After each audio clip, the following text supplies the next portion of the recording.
वणक्कम पूर्वोत्तर। प्रभा साक्षी news network के खास कार्यक्रम में आप सभी का स्वागत है। मोदी सरकार पूर्वोत्तर में शांति को बनाए रखने और समृद्धि लाने के लिए लगातार प्रयासरत है। इसके लिए पूर्वोत्तर में विकास की तमाम परियोजनाएं तो चलाई ही जा रही हैं, साथ ही दशकों पुराने सीमा विवादों को भी आपसी सहमति से खत्म करवाया जा रहा है, ताकि भाईचारे की भावना बढ़े और समन्वित प्रयासों से विकसित भारत का संकल्प पूरा हो। इस कड़ी में असम और अरुणाचल प्रदेश के मंत्रियों ने एक महत्वपूर्ण बैठक में हिस्सा लिया, जिसका उद्देश्य दोनों राज्यों के बीच 74 साल पुराने सीमा विवाद को सुलझाना था। यह बैठक दोनों राज्यों के बीच दशकों से चले आ रहे प्रशासनिक विवादों को शांतिपूर्ण तरीके से हल करने की दिशा में एक और ठोस कदम मानी जा रही है। हम आपको बता दें कि असम के धेमाजी जिले और अरुणाचल प्रदेश के लोअर सियांग और ईस्ट सियांग जिलों की प्रतिनिधि क्षेत्रीय समितियों की 5वीं बैठक गोगामुख स्थित भारतीय कृषि अनुसंधान संस्थान में आयोजित हुई। बैठक की संयुक्त अध्यक्षता असम के मंत्री जयंत मल्ला बरुआ और अरुणाचल के मंत्री केंतो जिनी ने की। इस दौरान दोनों पक्षों ने 13 अनसुलझे सीमा विवादों पर चर्चा की और उन्हें समयबद्ध तरीके से सुलझाने के लिए रूपरेखा तैयार करने पर सहमति जताई। बैठक के बाद असम के मंत्री जयंत मल्ला बरुआ ने कहा, सहमति बनी है और हम सौहार्दपूर्ण समाधान की ओर बढ़ रहे हैं। वहीं अरुणाचल प्रदेश के मंत्री केंतो जिनी ने कहा, बातचीत सार्थक रही। हमें विश्वास है कि दोनों मुख्यमंत्रियों के दूरदर्शी नेतृत्व में हम अगले 2 महीनों में स्थायी समाधान तक पहुंचेंगे।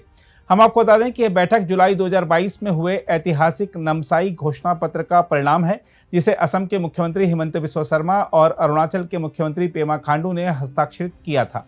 इस घोषणा पत्र में 86 गांवों से संबंधित 804 किलोमीटर लंबी सीमा रेखा पर चल रहे विवादों को सुलझाने की रूपरेखा तय की गई थी।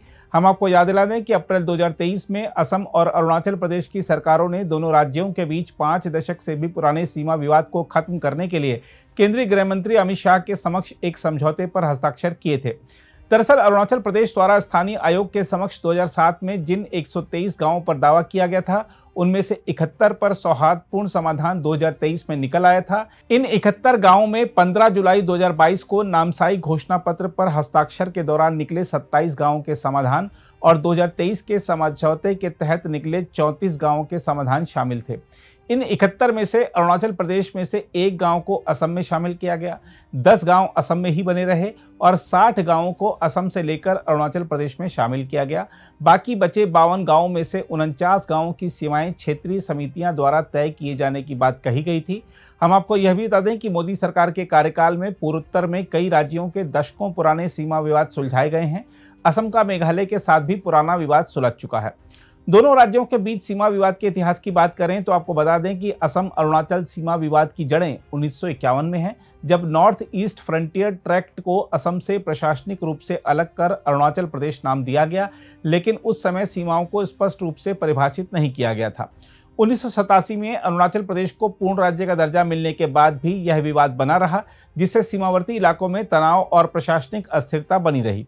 हम आपको यह भी बता दें कि दोनों राज्यों ने सहयोगात्मक मॉडल अपनाया है, जो कि एक बड़ा बदलाव है, क्योंकि पहले जहां सीमावर्ती विवाद टकराव और राजनीतिक बयानबाजी से घिरे रहते थे, वहीं अब संयुक्त समितियां, साझा नेतृत्व और समान प्रतिनिधित्व के माध्यम से समाधान की कोशिश हो रही है।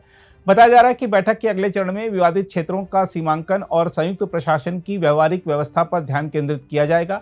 यदि प्रक्रिया सफल रही तो यह पूर्वोत्तर भारत के सबसे पुराने सीमा विवादों में से एक को स्थायी समाधान की ओर ले जाएगी। बहरहाल देखा जाए तो असम और अरुणाचल प्रदेश के बीच जारी बातचीत न केवल क्षेत्रीय स्थिरता के लिए महत्वपूर्ण है, बल्कि यह भारत के अन्य अंतर्राज्यीय सीमा विवादों के समाधान के लिए एक आदर्श मॉडल भी प्रस्तुत करती है। यकीनन सौहार्द, संवाद और साझा नेतृत्व के इस मार्ग से भाईचारे और एकता की भावना को भी बल मिलेगा।